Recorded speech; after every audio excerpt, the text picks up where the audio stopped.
Delhi liquor scam కేసులో Delhi CM Arvind Kejriwal ను ED arrest చేసింది. నిన్న రాత్రి భారీ భద్రతా బలగాలతో ఆయన ఇంటికి చేరుకున్నారు. సెర్చ్ వారెంట్ చూపించి ఆయన్ను కొంతసేపు ప్రశ్నించారు. తర్వాత అరెస్టు చేసి ఈడీ ఆఫీస్కు తరలించారు. ఇవాళ కేజ్రీవాల్ ను కోర్టులో హాజరుపరిచి విచారణ కోసం కస్టడీలోకి తీసుకుంటామన్నారు ఈడీ అధికారులు. పదవిలో ఉండి అరెస్ట్ అయిన తొలి సీఎంగా కేజ్రీవాల్ నిలిచారు. ఢిల్లీ లిక్కర్ స్కామ్ కు సంబంధించి మనీ లాండరింగ్ కేసులో దర్యాప్తు చేస్తున్నారు ఈడీ అధికారులు. కేజ్రీవాల్ అరెస్టు సందర్భంగా ఆయన ఇంటి దగ్గర ఉద్రిక్తత ఏర్పడింది. అరెస్టు అక్రమమని ఈడీకి వ్యతిరేకంగా నినాదాలు చేశారు. పోలీసులు వారిని అదుపులోకి తీసుకున్నారు. దీంతో పోలీసులతో వాగ్వాదానికి దిగారు ఆప్ కార్యకర్తలు. ప్రధాని మోదీ కుట్రలో భాగంగానే అరెస్టు చేశారన్నారు ఢిల్లీ మంత్రి అతిషి. లిక్కర్ స్కామ్ కేసులో దర్యాప్తు 2 ఏళ్ల క్రితం ప్రారంభమైందని, ఈడీ సీబీఐలను ఆప్ నేతల మీదకు 1000 సార్లు ఉసిగొల్పారని ఆరోపించారు. ఇప్పటివరకు ₹1 కూడా రికవరీ చేయలేదన్నారు అతిషి. కేంద్రం ఎన్నికలు కుట్రలు చేసినా కేజ్రీవాలే ఢిల్లీ సీఎంగా కొనసాగుతారన్నారు. జైలు నుంచి ఆయన పరిపాలన కొనసాగిస్తారని చెప్పారు. మద్యం పాలసీ కేసులో విచారణకు రావాలని ఇప్పటికే 9 సార్లు కేజ్రీవాల్ కు ఈడీ సమన్లు జారీ చేసింది. అయితే ఆయన ఇప్పటివరకు విచారణకు వెళ్లలేదు. దీంతో అరెస్టు చేశారు ఈడీ అధికారులు. లిక్కర్ కేసులో కేజ్రీవాల్ కు ఢిల్లీ హైకోర్టులోనూ ఊరట లభించలేదు. అరెస్టు నుంచి మినహాయింపు కల్పించేందుకు కోర్టు నిరాకరించింది. కేసు దర్యాప్తు దశలో ఉన్నందున జోక్యం చేసుకోలేమని హైకోర్టు చెప్పింది. ఢిల్లీ హైకోర్టు తీర్పు వచ్చిన గంటల వ్యవధిలోనే కేజ్రీవాల్ ఇంట్లో ఈడీ రైడ్ జరిగింది. ఆయన్ను అదుపులోకి తీసుకున్నారు.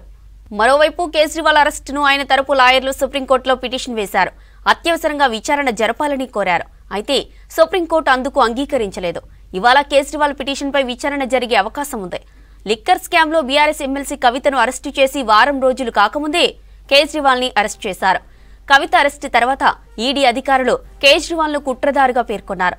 విచారణకు రావాలని 9 సార్లు పంపి సమన్లను పట్టించుకోలేదన్నారు. లిక్కర్ కేసులో గతేడాది ఫిబ్రవరిలో ఢిల్లీ మాజీ డిప్యూటీ సీఎం మనీష్ సిసోదియాను అరెస్టు చేశారు. అక్టోబర్లో ఆప్ రాజ్యసభ సభ్యుడు సంజయ్ సింగ్ ను కస్టడీలోకి తీసుకున్నారు. ఈడీ దాఖలు చేసిన ఛార్జ్ షీట్లలో కేజ్రీవాల్ పేరుంది. కేజ్రీవాల్ అరెస్టు అక్రమం, రాజ్యాంగ విరుద్ధమన్నారు కాంగ్రెస్ అగ్రనేత ప్రియాంక. రాజకీయాలను దిగదార్చడం ప్రధాని నరేంద్ర మోదీకి, ఆయన ప్రభుత్వానికి తగదని ట్వీట్ చేశారు. మరిన్ని డీటెయిల్స్ మదార్ అందిస్తారు. మదార్, సీఎం కేజ్రీవాల్ కి సంబంధించిన అప్డేట్స్ ఏంటి? జ్యోతి, రాత్రంతా కూడా సీఎం ఢిల్లీ ముఖ్యమంత్రి అరవింద్ కేజ్రీవాల్ ఈడీ కార్యాలయంలోనే ఉన్నారు.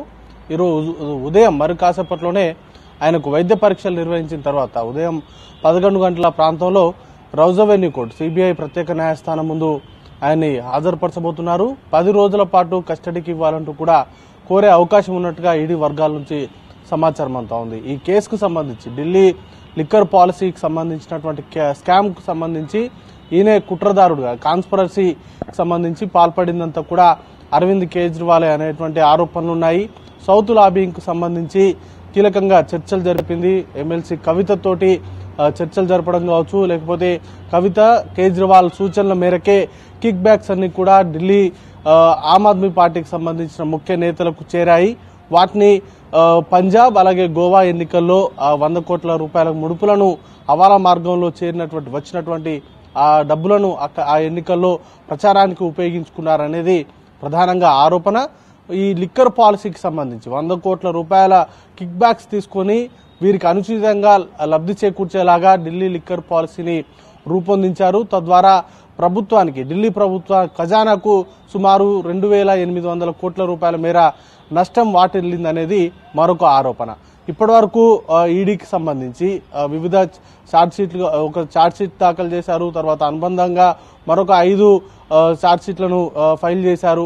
వాటిలో కూడా ప్రముఖంగా అరవింద్ కేజ్రీవాల్ పాత్రకు సంబంధించినటువంటి అరవింద్ కేజ్రీవాల్ ప్రస్తావన చాలాసార్లు వచ్చింది. కవితకు సంబంధించినటువంటి ప్రస్తావన వచ్చింది.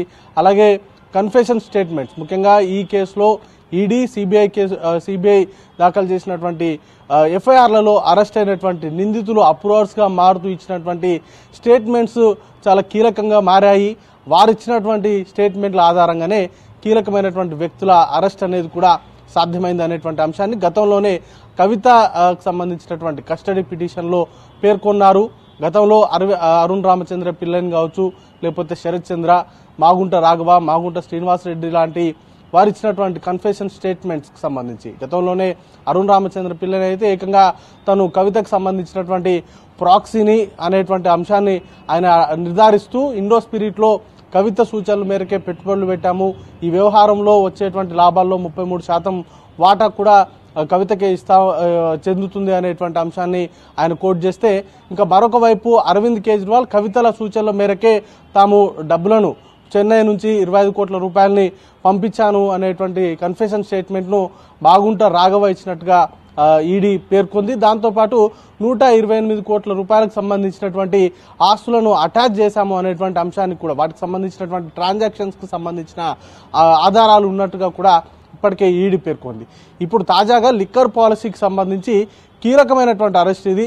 అసలు ఈడీకి సంబంధించినటువంటి అరెస్టుల్లో ప్రస్తుతం సర్వింగ్ సీఎంగా ఉన్నటువంటి వ్యక్తి అరెస్ట్ కావడం ఇది మొదటిసారి అంటున్నారు. ఇటీవల హేమంత్ సోరెన్ని అరెస్ట్ చేసినప్పటికీ ఆయన రిజిగ్నేషన్ యాక్సెప్ట్ అయిన తర్వాత ఆయన్ని అదుపులోకి తీసుకున్నారు ఈడీకి సంబంధించినటువంటి అధికారులు. కాబట్టి ఈ కేసుకు సంబంధించి ఇక పూర్తి స్థాయిలో చిక్కుముడులన్నిటిగా కూడా వీడేటువంటి అవకాశం ఉంది. ఎందుకంటే గత సంవత్సరంన్నర నుంచి కూడా మనీష్ సిసోడియా కస్టడీలోనే ఉన్నారు. ఆమ్ ఆద్మీ పార్టీకి సంబంధించిన కీలక నేతల్లో మనీష్ సిసోడియా ఒకరు, అలాగే సంజయ్ సింగ్ కూడా గత అక్టోబర్ నుంచి ఆయన కూడా ఈడీకి సంబంధించినటువంటి కస్టడీలోనే ఉన్నారు. వీరి దగ్గర నుంచి సేకరించినటువంటి సమాచారాలు, అలాగే సౌత్ లాబీలో ఇప్పటివరకు అరెస్ట్ అయినటువంటి వ్యక్తులు ఇచ్చినటువంటి పూర్తి స్థాయిలో సమాచారాన్ని కూడా ఇప్పుడు కవితను అలాగే అరవింద్ కేజ్రీవాల్ని క్రాస్ క్వశ్చనింగ్ అనేది కూడా చేసేటువంటి అవకాశం ఉంటుంది. ఓవరాల్గా గతంలో జరిగినటువంటి మీటింగ్స్ కావచ్చు, లేకపోతే ఫేస్ టైంలో మాట్లాడినటువంటి మీటింగ్స్లో మాట్లాడినటువంటి నిర్ణయాలు కావచ్చు, వీటన్నింటిపైన కూడా క్వశ్చనింగ్ అనేది ఉంటుంది. ఓవరాల్గా ఒక పూర్తి స్థాయి క్లారిటీ అయితే వచ్చేటువంటి అవకాశం అయితే కనబడతా ఉంది. ఇక అరెస్టుకు సంబంధించి ఆమ్ ఆద్మీ పార్టీకి సంబంధించిన నేతలు తీవ్రంగా తప్పుపడుతున్నారు. ఎలక్షన్కు సంబంధించిన నోటిఫికేషన్ షెడ్యూల్ విడుదలైన తర్వాత అరవింద్ కేజ్రీవాల్ని అరెస్ట్ చేయడం కావచ్చు, లేకపోతే ఇదంతా కూడా రాజకీయ కక్ష సాధింపులో భాగం అంటూ కూడా ఆమ్ ఆద్మీ పార్టీకి సంబంధించిన నేతలతో పాటు ఇండియా కూటమికి సంబంధించిన కీలక నేతలు రాహుల్ గాంధీ కావచ్చు, ప్రియాంక గాంధీ, ఇక డిఎంకే అధినేత స్టాలిన్, శరద్ పవార్ వంటి నాయకులు టీఎంసీ నుంచి కూడా ఖండిస్తూ వారు ప్రకటనలు కూడా జారీ చేశారు. కేవలం బీజేపీకి ఓటమి భయం పట్టుకుంది. బీజేపీ ఎక్కడైతే భయం మొదలవుతుందో అక్కడికి ఈడీ అధికారులను పంపిస్తారు. కేవలం ప్రతిపక్ష పార్టీలను టార్గెట్ చేసుకొని, ఎవరైతే బలంగా ఉంటారో ఆ పార్టీలకు సంబంధించిన నేతలు టార్గెట్ చేసుకొని గతంలో జరిగినటువంటి ఐటీ దాడులు కావచ్చు, లేకపోతే సిబిఐ దాడులు కావచ్చు, ఇప్పుడు జరుగుతున్నటువంటి ఈడీ అరెస్టుల పర్వం కావచ్చు, ఇదంతా కూడా కేవలం రాజకీయ కక్ష సాధింపులో భాగంగానే జరుగుతున్నాయనేటువంటి ఆరోపణలు చేస్తున్నారు. ఇక ఆమ్ ఆద్మీ పార్టీ నుంచి అయితే ఇప్పటి వరకు జరిగినటువంటి సోదాల్లో కావచ్చు, ఎందుకంటే మనీష్ సిసోడియా నివాసంలో చాలాసార్లు సోదాలు నిర్వహించారు, తర్వాత సంజయ్ సింగ్ నివాసంలో సోదాలు నిర్వహించినటువంటి సందర్భంలో కావచ్చు, లేకపోతే అరవింద్ కేజ్రీవాల్కు సంబంధించినటువంటి మనుషుల నివాసాల్లో సోదాలు నిర్వహించినప్పుడు కావచ్చు, ఒక్క రూపాయి కూడా దీనికి సంబంధించినటువంటి వ్యవహారంలో పట్టుకోలేదు. అయినప్పటికీ కూడా ఎటువంటి వ్యతిరేకంగా ఎలాంటి ఆధారాలు లేకపోయినప్పటికీ ఈడీకి సంబంధించినటువంటి అధికారులు అరెస్టులు చేస్తున్నారు. కోర్టుల్లో సబ్జుడిస్గా ఉన్నటువంటి మ్యాటర్స్లో కూడా వారు అత్యుత్సాహం ప్రదర్శిస్తున్నారు అనేటువంటి ఆరోపణలు అయితే చేస్తున్నారు.